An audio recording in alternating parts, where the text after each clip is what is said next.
Important topic करने लगे हैं और बहुत इजी वे में करेंगे। वो टॉपिक है, जब आप नेशनल इनकम चैप्टर शुरू करते हो या उस टॉपिक को स्टडी करते हो तो आप यूजुअली कंफ्यूज हो जाते हो कि बहुत सारे एलिमेंट्स हैं like gross, domestic, net, national, market price, factor cost.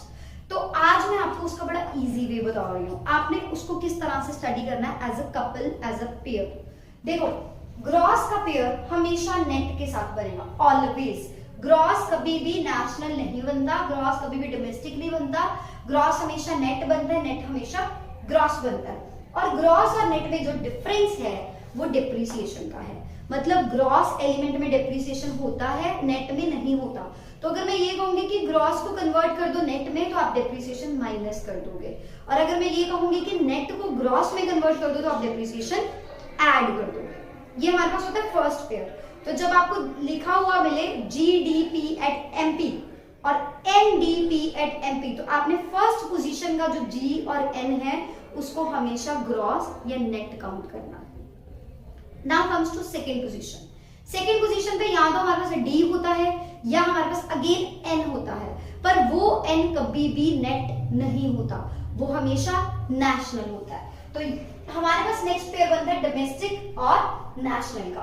तो डोमेस्टिक वो इनकम होती है जो हमने इंडिया के रेजिडेंट्स ने कमाई होती है, और नेशनल वो इनकम होती है जब हम लोग वो पार्ट इंक्लूड कर देते हैं जो हम लोग बाहर से कमा रहे हैं। उसका नाम होता है net factor income from abroad.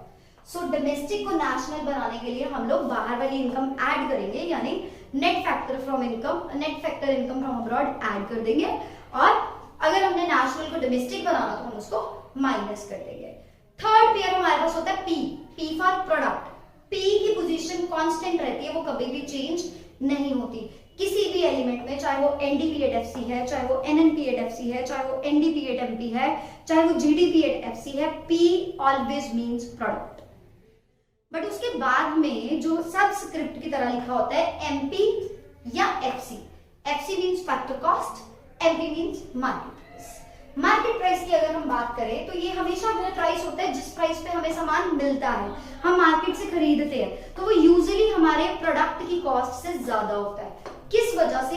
क्योंकि उसमें टैक्सेस इंक्लूडेड होते हैं। तो हमारा फैक्टर कॉस्ट को, यानी जितने में हमारी चीज बनी है, को मार्केट प्राइस में अगर हमने कन्वर्ट करना है, यानी जितने में हमारी चीज बिकी है, तो हम लोग क्या करते हैं, नेट इनडायरेक्ट टैक्स को प्लस कर देते हैं। यानी फैक्टर कॉस्ट में, कॉस्ट ऑफ द प्रोडक्ट में आप टैक्स ऐड करोगे तो आपके पास आएगा मार्केट प्राइस।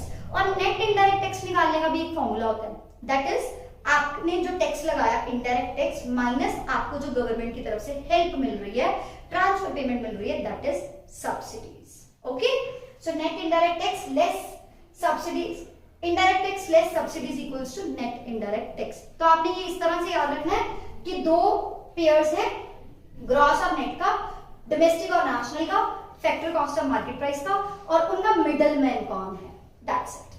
Thank you.